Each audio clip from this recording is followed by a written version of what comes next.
നമ്മുടെ UPSC Prelims PYQ സീരീസിന്റെ 8ാമത്തെ പാർട്ടാണ്. Suppose the revenue expenditure is 80,000 crore, the revenue receipt 60,000 crore, and the government budget also shows borrowings of 10,000 crore and interest payment 66,000 crores. ഇത്രയും data നമുക്ക് തന്നിട്ടുണ്ട്. ഈ data വെച്ചിട്ട് നമുക്ക് revenue deficit കണ്ടുപിടിക്കണം, ഫിസ്ക്കൽ ഡെഫിസിറ്റ് കണ്ടുപിടിക്കണം, പ്രൈമറി ഡെഫിസിറ്റ് കണ്ടുപിടിച്ച് കഴിഞ്ഞാൽ ഈ ആൻസറിൽ കറക്റ്റ് ആണോ നമുക്ക് ആൻസറിലേക്ക് എത്താൻ പറ്റും. ഇതിന് നമുക്ക് ബഡ്ജറ്റിങ്ങിൻ്റെ ബേസിക്സ് അറിയാവുന്നുണ്ടെന്നുണ്ടെങ്കിൽ നമുക്ക് ഈസിയസ്റ്റ് ക്വസ്റ്റ്യൻ എന്ന് ക്ലാസിഫൈ ചെയ്യാൻ പറ്റുന്ന ഒരു ക്വസ്റ്റ്യനാണ്. ഫാക്ടേഴ്സ് UPSC കൺവെൻഷനലി ചോദിച്ച് കാണാത്ത രീതിയിലുള്ള ഒരു കാൽക്കുലേഷൻ ബേസ്ഡ് ആയിട്ടുള്ള ക്വസ്റ്റ്യൻ ആണെങ്കിലും ഏറ്റവും സിംപ്ലസ്റ്റ് വേയിൽ കാൽക്കുലേറ്റ് ചെയ്ത് കണ്ടുപിടിക്കാൻ പറ്റിയ ഒരു ക്വസ്റ്റ്യനാണിത്.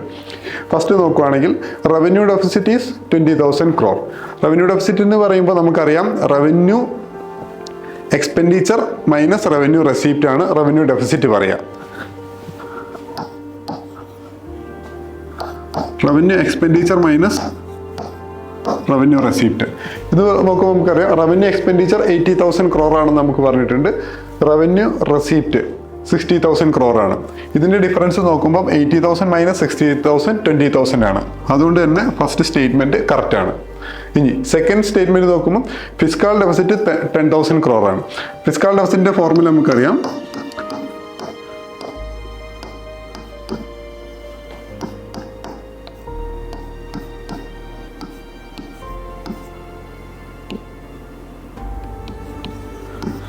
Total expenditure minus total receipt except borrowing. അതായത് നമുക്ക് എത്രത്തോളം എക്സ്പെൻഡിച്ചർ ഉണ്ടോ ആ എക്സ്പെൻഡിച്ചറിനെ മൈനസ് റെസിപ്റ്റ്, ടോട്ടൽ റെസിപ്റ്റ്, ആ മൊത്തം കിട്ടുന്ന ഡിഫറൻസ് ആണ് നമ്മുടെ ഡെഫിസിറ്റ്.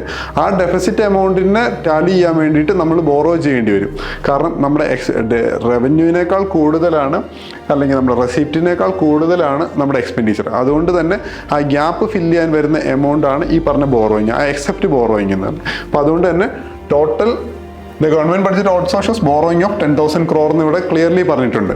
ഈ ബോറോയിങ് പാർട്ടാണ് നമുക്ക് എന്തായിട്ട് വരിക, ഫിസ്ക്കൽ ഡെഫിസിറ്റ് ആയിട്ട് വരിക. ഈ ഡെഫിസിറ്റ് എമൗണ്ട് ആണ് നമ്മൾ ബോറോയിങ് വഴി മീറ്റ് ചെയ്യണത്. അപ്പോൾ ഫിസ്ക്കൽ ഡെഫിസിറ്റ് എന്ന് പറയുന്നത് അൾട്ടിമേറ്റ്ലി ഗവൺമെൻറ്റിൻ്റെ ബോറോയിങ് ഒബ്ലിഗേഷനാണ് ഈ കാണിക്കുന്നത്. അതുകൊണ്ട് തന്നെ നമുക്ക് ഡയറക്റ്റ്ലി അത് വായിക്കുമ്പോൾ അറിയാം 10,000 crore ആണ് ഫിസ്ക്കൽ ഡെഫിസിറ്റ് വരിക. അതും സ്റ്റേറ്റ്മെൻറ്റ് 2 കറക്റ്റാണ്.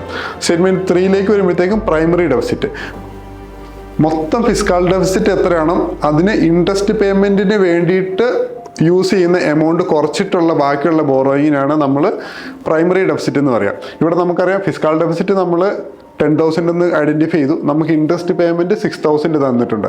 10,000 minus 6,000 remaining 4,000 primary deficit. Answer is D.